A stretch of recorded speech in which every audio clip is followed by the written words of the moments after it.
Antes de mais nada, eu gostaria de agradecer a presença de todo mundo e me apresentar muito rapidamente. Meu nome é Thiago Massarico, eu sou diretor de Melhoria Contínua e Digitalização na Europa Assistance.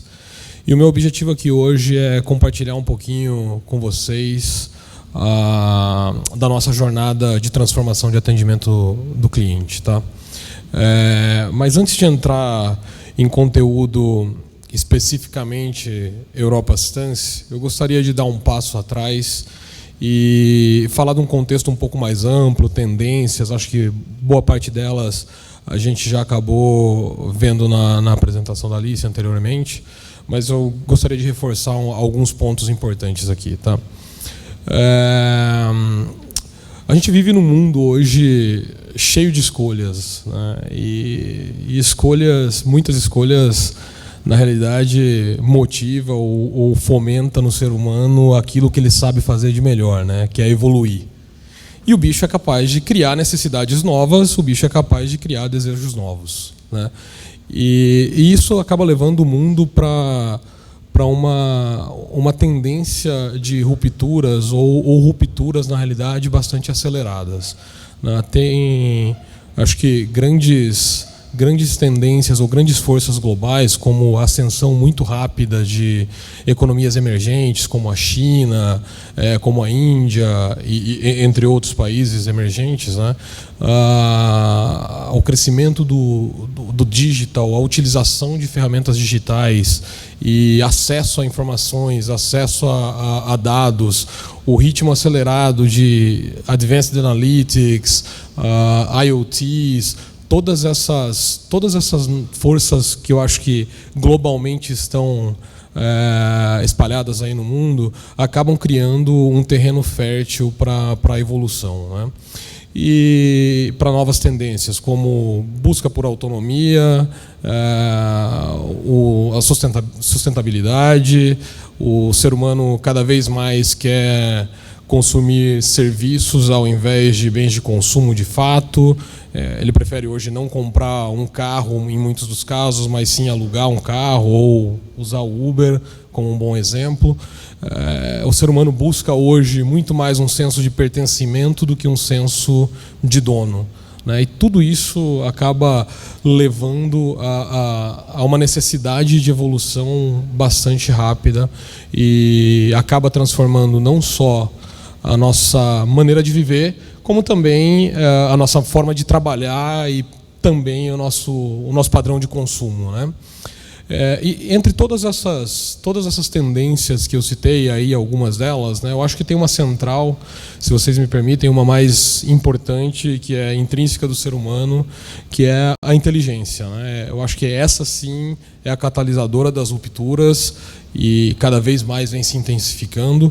E as pessoas que estão abraçando essas tendências, as pessoas que são capazes de... Pessoas, né? Eu falo pessoas, mas pessoas, empresas, negócios, países, enfim, que abraçam essas tendências de fato, acabam criando um gap em relação às que não abraçam e se despontam, conseguem surfar uma onda de desenvolvimento muito mais rápida, deixando para trás aquelas que não se atentam para essas tendências e para essa evolução, né?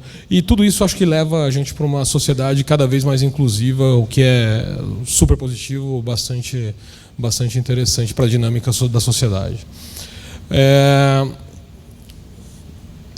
O mundo já é, como a Alice estava falando, o mundo já é bastante digital, né?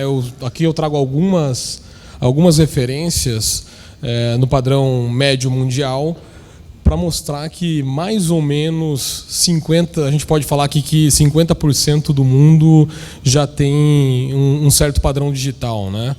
A gente tem uma penetração de usuários de celular, né, de usuários únicos de mobile, de aproximadamente 70% no mundo, na média. Usuários de internet, estamos quase nos 60%. E muitos deles utilizam redes sociais e outros aplicativos ou outras ferramentas para se comunicar e se integrar, né? O fato da gente estar nos 50%, eu acho que cria, de fato, o pensamento de, poxa, tem muito ainda para evoluir, né? E o Brasil, nessa mesma figura, com os mesmos indicadores, já está acima da média mundial. A gente já tem, por exemplo, hoje no Brasil, mais de um smartphone para cada habitante, né? A penetração já está em 102%, o que mostra a força do digital num país emergente como o nosso, né? E a importância também. A gente já tem mais de 70%, ou melhor, temos 70% da população brasileira hoje que já são usuários ativos de internet, né? E então a gente está num momento já um pouco mais avançado do que a média mundial e conseguimos já absorver algumas tendências e ditar, já aproveitando o momento e o solo fértil no Brasil, ditar algumas tendências no mundo também. Para vocês terem uma ideia, eu não sei se vocês já ouviram falar, mas o brasileiro hoje fica, em média, 9 horas e meia do seu dia conectado na internet. É um absurdo. São aproximadamente 145 dias no ano onde o cara está conectado e fazendo alguma coisa, seja vendo Facebook, seja pedindo algum serviço, um iFood, um Uber, mas 9 horas e meia, em média, no dia, o brasileiro fica conectado. É um demandador de serviços digitais muito grande, né? A gente fica hoje como país só atrás das Filipinas, tá? em horas conectadas. A média do mundo, para vocês terem ideia, é de 6 horas e meia, que também não é desprezível, né? E nesse mundo já bastante digital, né, um mundo bastante inclusivo, onde as pessoas conseguem se conectar de fato, o que a gente pode esperar? Eu diria até não é nem só esperar. Muitas dessas coisas que eu estou trazendo aqui já existem, já são realidades, né? A gente tem carros conectados, não só carros, né, mas temos smart cities, por exemplo, já são realidades no mundo. Uma tendência muito grande para a utilização de Big Data, Analytics, Machine Learning e realidade aumentada, por exemplo. Hoje em dia existem empresas de viagem que vendem pacotes utilizando realidade aumentada, né? Você coloca o teu potencial cliente numa situação virtual onde o cara vai viajar virtualmente para o Caribe, por exemplo, para comprar um pacote, ou vai para a Itália para decidir para qual cidade ele vai nas férias, né? Virtualmente já se faz isso com realidade aumentada. E isso tudo muda o padrão de consumo, né? Como eu estava falando no começo. O consumidor hoje é um cara que compra online. Ele prefere comprar online do que comprar fisicamente na maioria das vezes já, tá? Para alguns produtos específicos ainda não, mas já temos essa tendência e isso bastante concreto em vários setores. É um cara que pesquisa muito antes de comprar, tipicamente. Ele presta feedback à marca, né? Um dos exemplos que a Alissa comentou aqui foi da relação com a seguradora, né?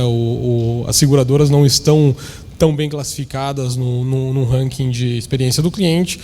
O cara hoje presta de fato feedback à marca, ele consegue fazer a voz dele ser ouvida em escala, né? Então é super importante a gente se preocupar com o serviço que a gente presta para poder garantir uma experiência adequada ao usuário, né?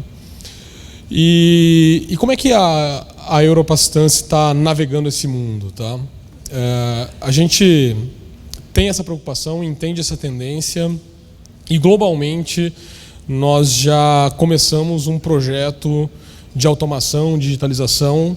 É um projeto que a gente chama de CCA, Contact Center Automation, onde a gente busca introduzir opções digitais, oferecer opções digitais para os nossos clientes ou para os clientes dos nossos clientes utilizarem na hora da necessidade. E existia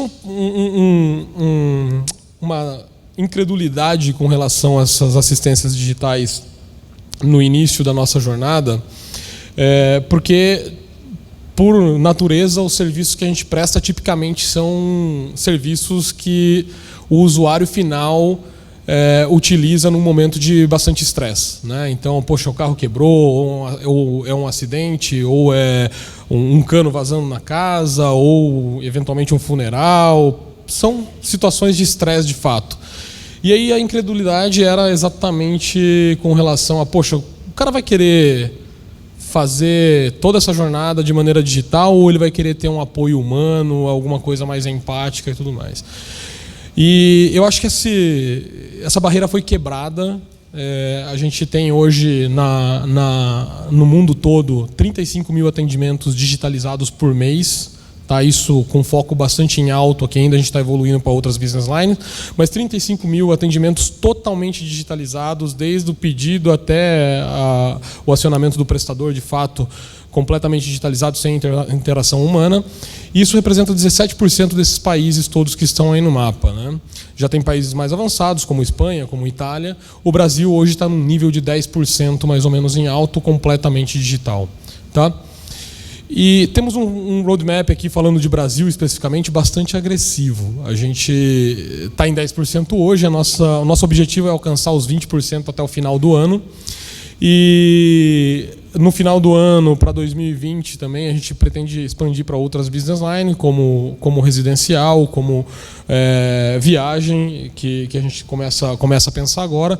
E 2021, como aspiração, a gente gostaria de chegar nos 50%. Tá? E como é que a gente faz isso? A gente tem uma gama de opções para oferecer, não só para o nosso cliente, mas também para os nossos prestadores, né? Desde APIs públicas, que permitem aos nossos clientes corporativos colocarem ou desenvolverem aplicativos para oferecer para os seus clientes finais, e web apps, que são uma plataforma web, na realidade, um navegador, mas com a cara de um app, né? Temos aplicativos on-demand, onde um segurado que tem a policy já esgotada ou nem tem seguro, gostaria de pedir um serviço de guincho ou um serviço de mecânico, ele consegue comprar diretamente no nosso aplicativo. A gente tem um app do prestador que permite a nossa comunicação digital com a nossa rede de prestadores, que é bastante grande. E mais recentemente, aqui eu gostaria de focar um pouquinho do nosso tempo. Em janeiro, a gente lançou o primeiro agente virtual no mercado de assistência no Brasil. Então, inovação realmente bastante importante nesse mercado, quebrando esse paradigma de, poxa, será que o cara vai querer falar com um robô, de fato, numa situação de estresse? E a EVA, a Europe Virtual Agent, foi lançada com muito sucesso no começo do ano, em janeiro, e vem dia a dia, através de inteligência artificial, Natural Language Processing, ganhando cada vez mais volume e atendendo cada vez mais clientes, tá? De maneira humanizada, não robótica, e com um nível de aceitação dos clientes bastante elevado. Na realidade, a gente tem meses ali oscilando, às vezes o atendimento virtual é melhor avaliado, né, no NPS do que o atendimento humano, e às vezes é um pouquinho abaixo, mas está bastante próximo, com uma tendência de crescimento. Tá? Eu não vou falar de todas as soluções que a gente tem aqui, eu gostaria de focar, de fato, devido ao tempo, na EVA. Tá? O serviço on demand, como eu falei, e a EVA aqui, essa EVA é o primeiro agente virtual no setor de assistência no Brasil, a gente é pioneiro de fato aqui, num território importante. A EVA utiliza de fato a inteligência artificial, Natural Language Processing, como eu falei, e já está atendendo serviços de mecânicos, serviços de guincho, reboque, para um número já relevante de atendimentos. Tá? E ela traz com ela agilidade, atendimento e eficiência a 100 por 24 horas por 7 dias na semana, né? Sem nenhuma interrupção. Eu gostaria de colocar aqui um atendimento da EVA, a gente tem um áudio aqui para vocês terem noção do que a gente está falando. Tá? E aí com isso eu termino a minha apresentação.